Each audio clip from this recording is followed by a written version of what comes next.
Olá, meus alunos, tudo bom com vocês? Então, mais um vídeo aí, sejam bem-vindos. É um vídeo de exercícios. Eu selecionei os exercícios teóricos do capítulo 7, tá?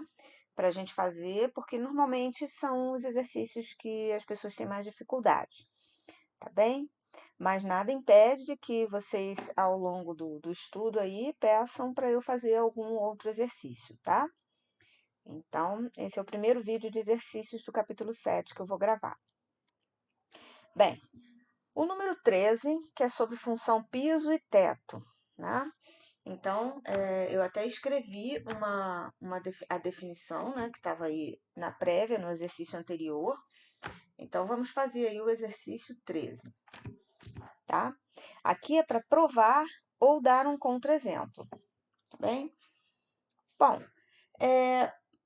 a gente pode desconfiar que não é verdade, né? Então, quando a gente desconfia que não é verdade, a gente tenta verificar com um exemplinho, né? Então, vamos ver a letra A. Se eu colocar algum, né, exemplo, algum número, tá, que não seja inteiro. Se for inteiro, vai dar certo, né? Porque tanto o piso quanto o teto de um número inteiro é igual a ele mesmo, tá bom? Mas e se eu pegar, por exemplo, né, se eu fizer assim, x igual a 2,3, como seria isso? O piso, né, do teto de x vai ser o piso do teto de 2,3, tá? Aí o teto de 2,3 é 3, então isso vai ser o piso de 3, porque aí já vai ficar um número inteiro, que vai ser o próprio 3. Já se eu fizer o contrário, porque a função, né? Por que eu desconfiei que poderia não funcionar? Porque do lado esquerdo aí da desigualdade, o piso do teto, primeiro você executa a função teto. Então, primeiro eu jogo para cima, né? O valor do x, né? Vamos colocar assim, eu aproximo para o inteiro mais próximo, maior que tiver, tá?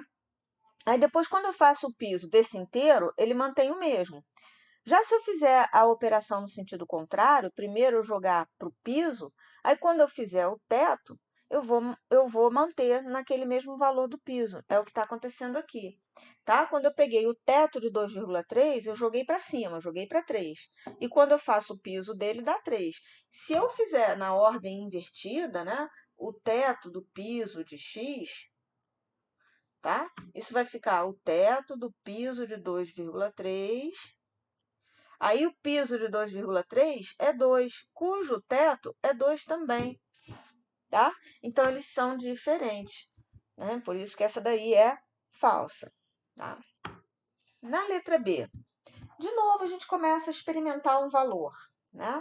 Então, se eu fizer x igual a, mesmo pegar o mesmo 2,3, se eu faço teto de x mais 1, isso é o teto de 2,3 mais 1, que vai dar 3, né? 3, que é o teto de 2,3, mais 1, que é 4. Tá bem? Já se eu fizer o piso, desculpa, o teto de x mais 1, tá? Isso é o teto de 3,3, que também é 4. Será que vai funcionar sempre?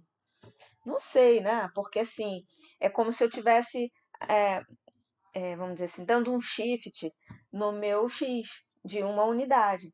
Então, quando eu pego, mesmo que eu pegue um valor aí que não seja inteiro, né, esteja entre um e outro, quando eu somo um, ele vai ficar entre os próximos dois inteiros, entendeu? Então, o piso e o teto, eles vão respeitar vamos dizer assim, esse shift, tá bom? Então, mas vamos mostrar isso aí, tá? Então, vamos lá. Se x pertencer a z, ou seja, se x for um número inteiro, né? É verdade, né? Por quê? Porque o teto de x mais 1, isso é o próprio x mais 1, porque o teto de x é x, tá? E o teto de x mais 1 assim, isso também vai ser o próprio x mais 1. Então, tá provado, né? Se x não pertence aos inteiros, então, né, existe n pertencente aos inteiros, tal que esse x esteja entre o n e o n mais 1. Então, dado um número que não é inteiro, né, ele vai estar sempre entre dois inteiros próximos, né, consecutivos, n e n mais 1. Tá claro?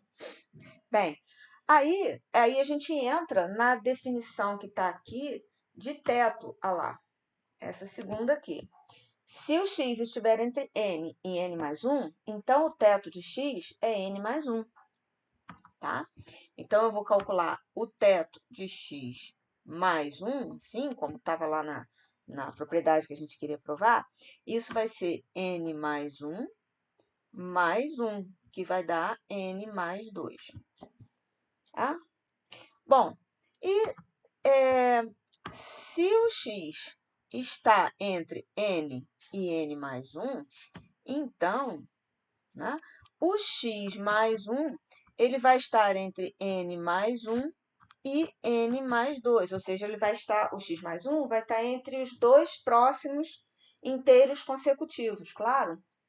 Né? Imagina isso numa reta aqui, ó. Aqui está o n e aqui está o n mais 1. Tá? Se o x está aqui. Daqui para cá, eu somei 1. O x está aqui. Se eu somar mais 1, ele vai para entre n mais 1 e o próximo inteiro, que é o n mais 2. Entendeu? Então, eu posso escrever isso. Daí, o teto de x mais 1 vai ser n mais 2, que é igual ao teto de x mais 1, assim como a gente já tinha encontrado ali, tá? Então, essa segunda aí é verdadeira. E a letra C, ela é falsa também. Se você for pegar números convenientes, né, uma vez que eu estou aí na base da função piso, se eu pegar assim, por exemplo, 2,1, né, se eu pegar o x e o y, os dois iguais a 2,1. Então, o piso de 2,1 é 2, o piso de 2,1 é 2, tá? Então, o piso de um mais o piso do outro, vou fazer, né? Então, assim, ó, vou botar aqui do lado. Acho que fica mais fácil para vocês entenderem do que falando, né? A letra C. Estou querendo verificar se o piso de x mais o piso de y, piso, assim, é igual ao piso de x mais y. Então, olha, se eu pego, por exemplo, x igual a y igual a 2,1, vai funcionar. Vai funcionar. Tá? Então, eu vou ficar com piso de 2,1 mais piso de 2,1, certo? Até se for diferente, se um fosse 2,1, o outro fosse 2,7, também daria, tá? Então, isso aqui vai ficar 2 mais 2, que é 4. Da mesma maneira, o piso de um mais outro, né? 2,1 mais 2,1, isso aqui é o piso de 4,2, que é 4 também. Ah, então funciona sempre? Não. E se eu pegar um número maior do que 2,5, assim, vamos dizer, entre 2,5 e o 3, né? Se eu pegar, por exemplo, se eu fizer x igual a 2,6 e y igual a 2,7, por exemplo, tá? Então, eu vou ficar com o piso de x mais piso de y. Isso aqui é piso de 2,6 mais piso de 2,7, que é 2 mais 2 e 4, tá? Dá 4. Agora, se eu fizer o piso de x mais y, isso aqui é o piso de 2,6. Tá vendo? 2,6 mais 2,7 passa de 5, tá? Botei uma vírgula aqui, mas é mais 2,7. Então, isso aqui vai dar quanto? 5,3, né? Então, eu piso de 5,3, que é 5, tá vendo? Diferente. Então, essa daí falha também para os casos onde eu tenho os dois valores mais próximos, né, do n mais 1. Vamos colocar assim, tá? Bem, esse do logaritmo. Essa 14 aí, é importante vocês terem em mente, né, da noção de função crescente, certo? A função logarítmica, quando a base, assim como na exponencial, quando a base do logaritmo for maior do que 1, ela é uma função crescente, tem uma configuração assim, ó, tá? Ela é crescente. Então, sempre que eu tiver A menor do que B, o log de A é menor do que o log de B. Quer dizer, a desigualdade se mantém nas funções crescentes, né? Observa aqui, se eu pego um ponto A aqui e um ponto B aqui, tá? Ó, a f de A está aqui e a f de B está aqui. Então, se uma função for crescente, eu tenho aqui A menor do que B, aqui vai ficar f, que é f de B? F de A menor do que f de B. Se eu tenho uma função decrescente, né, só para ilustrar aqui o caso, tem uma função decrescente, olha o que vai acontecer. Vamos supor, aqui está o A, aqui está o B. Aqui é o f de A, aqui é o f de B. Né? Então, você vê, aqui o A é menor do que o B, mas aqui o f de A é maior do que o f de B, certo? Então, quando a função é crescente e você aplica a sua função dos dois lados de uma desigualdade, a desigualdade se mantém. Então, esse conceito é importante, tá? O conceito de função crescente. Então, é o que a gente vai usar aqui, ok?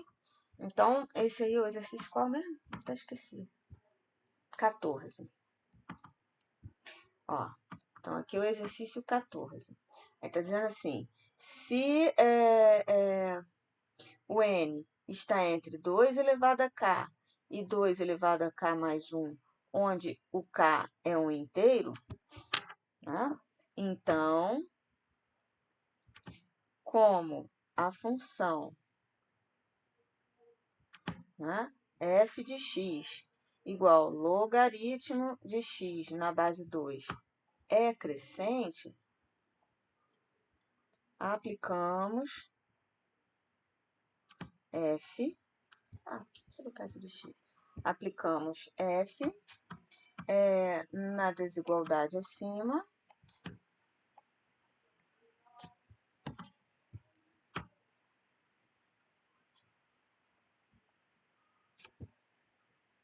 então, como a função é, aplicamos f do A, e teremos isso aqui, ó, log base 2 de 2 elevado a k é menor do que log de n na base 2, que é menor do que o log base 2 de 2 elevado a k mais 1. Quando eu estava falando de função inversa, né, num vídeo recente aí, falando de função inversa, desse próprio capítulo 7, eu comentei sobre a função logarítmica. Eu comentei sobre essa propriedade. Eu estou aplicando um logaritmo base 2 a uma exponencial da mesma base.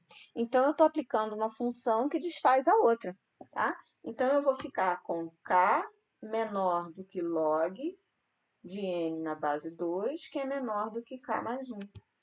Por propriedade de logaritmo que vem do caso da função, de uma função ser a inversa da outra, tá? Aí daqui você tem que o piso do log de n na base 2 é o k, e o teto do log de n na base 2 é o k mais 1. Tá? Então, é um parâmetro legal, né? Para você ter uma noção de entre quais dois inteiros o meu log de n na base 2 estará. É só eu tentar posicionar esse n entre duas potências de 2, tá certo? Então, é como se eu tivesse assim, por exemplo, eu quero 7. Quem seria, né, se a gente quisesse, né, fazer uma aproximação para inteiro, quem seria o log de 7 na base 2? Né? Aí eu penso lá, pô, 7 está entre que duas potências de 2? Né? Eu tenho 2 elevado a 1, que é 2, 2 elevado a 2, que é 4, 2 elevado a 3 passou. Então, o 7 está entre 2 elevado a 2 e 2 elevado a 3. Então, o log, né, de 7 na base 2, ele vai estar entre 2 e 3. Percebe? Então, aí a gente já tem uma noção, né, da proximidade. E ele, na verdade, vai estar mais próximo do 3 do que o 2. Porque o 7 está mais próximo do 2 elevado a 3 do que do 2 elevado a 4. Do 2 elevado a 2, que é 4. Tá? Então, é só para vocês terem aí uma noção de como que a gente faz para avaliar essas coisas, né? Bom, vamos ao outro exercício aqui. Assim, o 21, né? 21. Eu vou fazer o seguinte, vou dar uns enters aqui, que aí eu posso resolver até aqui mesmo. Isso. Bom, olha a letra A. Era para eu ter feito isso desde antes, mas... Letra A. Prove que se... É claro que estou colocando aí duas funções, f de s em t, g de t em u, convenientes, tá? A imagem de uma está dentro do domínio da outra, então eu tento sempre aqueles quesitos para que a GOF possa existir.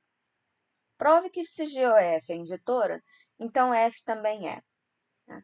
Então, como é que a gente faz para provar que uma função é injetora? Tá? Então, eu vou fazer o seguinte. Sejam, né, A e B. Eu quero provar que F é injetora. A F vai de S em T. Então, os dois elementinhos que eu estou pegando tem que estar em S. Né? Tais que... Aí vem a suposição. F de A igual a F de B. E aí eu tenho que provar que o A é igual ao B. Tá bem? Bom, se f de A é igual a f de B, aplicando a G, aplicando a função G, né? Porque aí o f de A vai estar em T e o f de B também, aí eu posso aplicar a função G. Aplicando a função G, eu vou ficar com G da f de A igual a G da f de B. Bem simples, tá? Mas quem é G da f de A? É a GOF de A, que é igual a GOF de B. Mas ele tinha dito que GOF é injetora, né? Então, como GOF é injetora, né? Temos A igual a B, como a gente queria provar, tá? Então, F é injetora. Pronto, tá? Agora, a letra B. A letra B. Bem, aqui já é o seguinte, prove que se GOF é sobrejetora, então a G também é. Vamos lá. Tem que dar uns enters aqui também.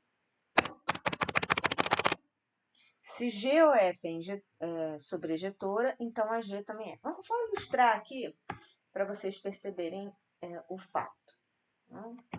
Então, eu tenho a F, que vai de S em T, e tenho a G, que vai de T em U. Tá? Eu tenho que mostrar que a G é sobrejetora. Mostrar que G é sobrejetora. Como é que eu faço isso?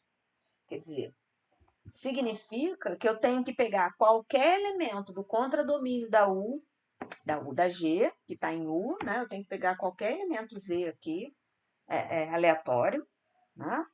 E mostrar que existe alguém aqui em T, de maneira que a G desse alguém, quer dizer, tem que existir um Y aqui, de maneira que esse Z seja G desse Y.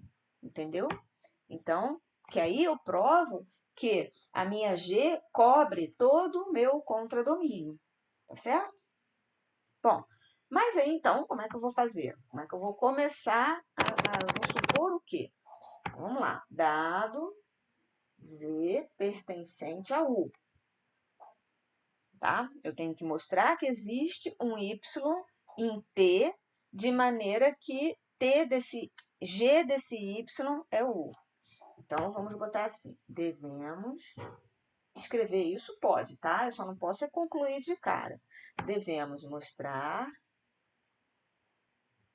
que existe Y pertencente a T, tal que G de Y é esse Z. Tá bem? Beleza. Vamos lá. Então, dado Z em U, como é GOF, né? Como GOF é sobrejetora, a GOF pega direto daqui para lá, né? GOF aqui. Como a GOF é sobrejetora, existe... E repara que a GOF vai de S em U. Então, existe um X pertencente a S, um X aqui, tal que GOF desse X é o Z. Isso por definição de sobrejeção e o fato da GOF ser sobrejetora e levar elementos de S diretamente para U, tá? Bom, tal que GOF de... Daí,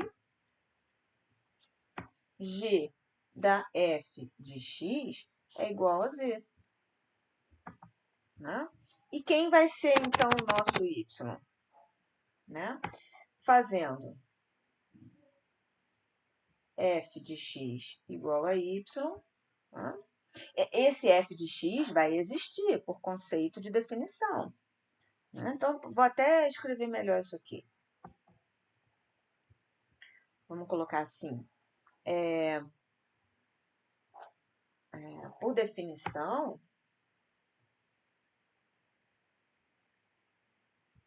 F de X pertencente a T existe.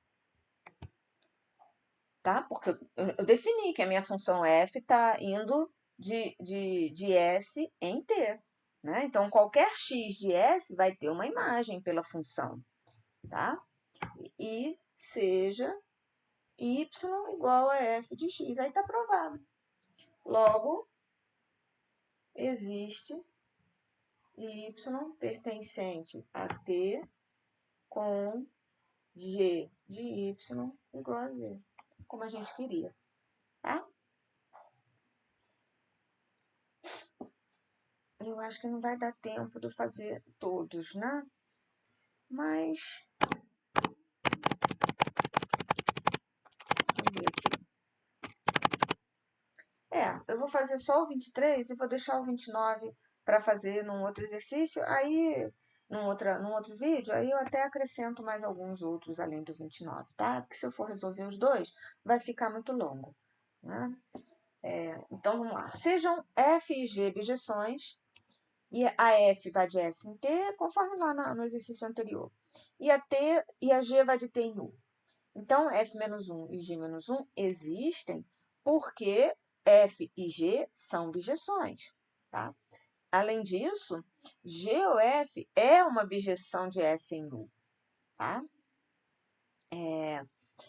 E está pedindo para mostrar que a inversa da GOF é a F-1 composta com a G-1.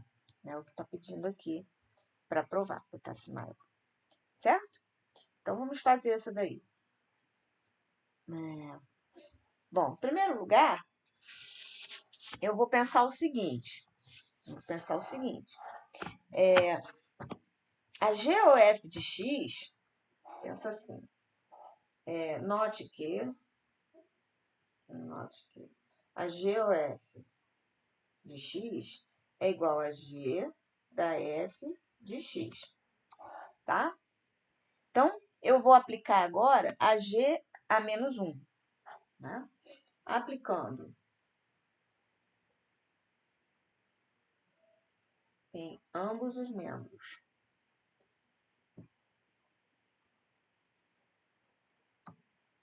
A G a menos 1, eu vou ficar com G menos 1, tá? Da GOF de X, assim, é igual a G a menos 1 da G da F de X. Faltou um parêntese aqui. Tá? Esse F tá igual um F maiúsculo. Deixa eu escrever melhor isso aqui. G a menos 1 da G da F de X. Outro parêntese. esse com esse com esse, tá certinho, tá bem? Que vai ser igual, né? Porque se eu fizer a g menos 1 da g da f de x, isso aqui é igual à própria f de x, né? Porque eu peguei a inversa, né? A inversa da função. Beleza. Aí, agora eu vou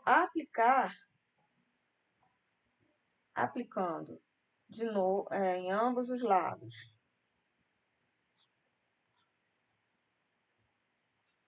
A f a menos 1, como é que vai ficar isso aqui? Deixa eu dar uns enters aqui de novo. Aí eu vou ficar com f a menos 1, da g a menos 1, da GOF de x.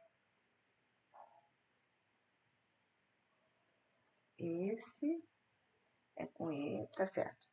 Da GOF de x. Peraí, tá faltando um parêntese aqui. Esse, assim, não.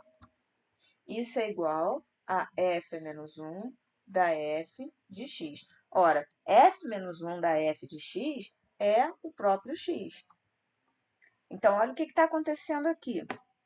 Eu estou fazendo a f menos 1 composta com a g menos 1, tá? Da GOF de x. Isso é x. Então, se eu estou fazendo a f menos 1 composta com a g menos 1, né? E aplicando a GOF de x, e isso deu a função identidade, né? Então, por definição, né? f menos 1 composta com a g menos 1 é a inversa da GOF, né? Isto é, a GOF a menos 1, ou seja, a inversa da GOF menos 1 é a f menos 1 composta com a g menos 1. Viram? Se tornou, troca, né? Eu troco a ordem das inversas ali. Tá, minha gente? Então, até o próximo vídeo. Qualquer dúvida, posta lá no chat ou posta lá, coloca lá nas postagens da turma. Pode ser a qualquer hora, gente, até sábado e domingo. Se eu não puder responder na hora que eu vir a mensagem, eu vou falar, posso te responder amanhã ou posso te responder segunda-feira. Eu sempre escrevo isso lá para quem posta questão para mim, tá? E lembrem-se que eu acesso o Teams diariamente, eu olho o que vocês porventura possam ter postado lá, né? Eu não abandono, não. Eu olho sempre lá o Teams e vejo se tem mensagem. Então, pode colocar as dúvidas lá. Se eu não puder fazer por escrito a resposta, eu gravo um videozinho curto e disponibilizo lá para vocês, tá bom? Então, bons estudos aí para vocês. Tudo de bom. Bye, bye.